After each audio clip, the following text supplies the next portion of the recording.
Why would anyone begrudge the poorest among us a few extra bucks an hour? I mean, what kind of a heartless, insensitive, unfeeling, callous, greedy corporate shill could be opposed to raising the minimum wage?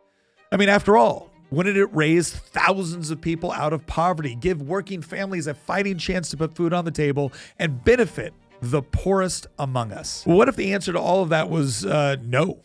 In fact, what if the answer is that it'll do just the opposite for a lot of people you're trying to help?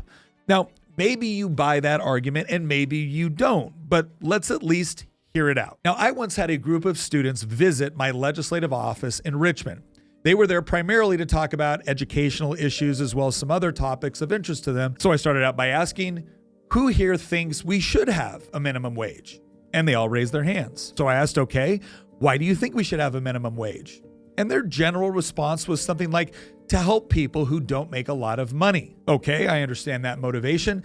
Do you think it would be a generally good idea if we raise the minimum wage? And once again, all of them raised their hands. And then I asked, what percentage of the labor force do you think is currently making minimum wage? Now, several of the students gave guesses, but pretty much all of their guesses ranged from 40 to 70% of the labor force.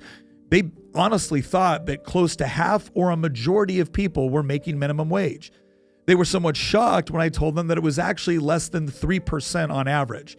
I then asked them if they had to guess, would they say that the majority of people currently making the minimum wage were younger, middle-aged, or older? And they guessed that it would probably be younger people. So I asked them why they thought that. And they said because usually it's younger people doing the minimum wage jobs. That sounds like a sound observation. So why is that? And the students thought for a little bit, and then one raised their hand and guessed, well, I guess it's because they don't have as much education or experience. Once again, that sounds like pretty sound reasoning to me. So I asked them another question. I said, out of the people currently making minimum wage, how many of them do you think will still be making it if they can keep their job for about 3 to 6 months? Once again, they thought and concluded probably not very many. Why is that? I asked them. Well, probably because now they've been trained and they know the job better and therefore can do it better.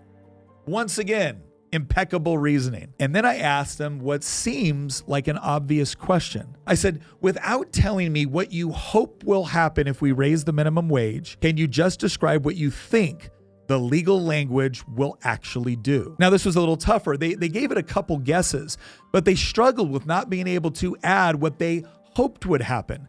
They would say things like it would make business owners pay at least a certain amount, or it would ensure that the people currently making minimum wage would get paid a little bit more. But the answer to both of those is no, not necessarily, because none of that is in the language of the actual bill. Owners don't have to pay a certain amount, and nowhere in the language of the bill does it say people making minimum wage have to make a little more. All the law says, and therefore all it can promise to do, is make it illegal for someone to offer you a job at $13.49 an hour. It can punish someone for paying you that amount or anything less than that amount until it gets to zero, because we can't legally force them to hire you. So now that you know this, let me ask you another question. If the business owner now has to pay you more, not because you're producing more and not because more people want whatever product or service you are helping to provide, but simply because the government says so, what do you think could happen next?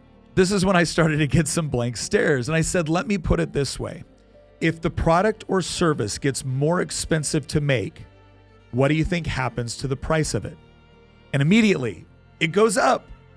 I said, good. What if it goes up so high that people won't pay for it? And one student kind of shyly said, the business goes out of business? Yes. Or they can look to replace the reason why the price has gone up and fire the employee. Well, at this point, they're feeling a little bit down about things. And I said, look, here's the reality.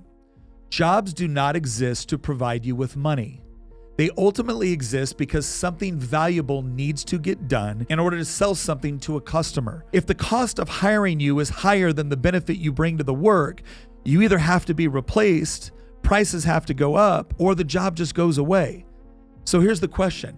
If I need a job and the only one I can get based off of my skill level or experience is $10 an hour, should the government be permitted to tell me I'm not allowed to have it Not because I don't need it, but because a politician who has never met me, doesn't understand my circumstances or skills, and won't pay any price for being wrong, has decided that no jobs should exist at the wage that I can afford to be hired at.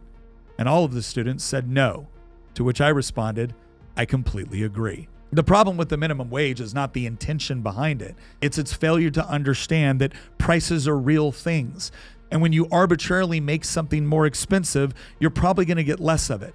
So if you actually want to help the poor, the best way to do it is actually expand the sort of opportunities that they need in order to gain experience, education, and work ethic. But when you make it illegal to hire someone who wants a job and it has agreed to the price, I don't think you can safely say that you're doing it for their benefit.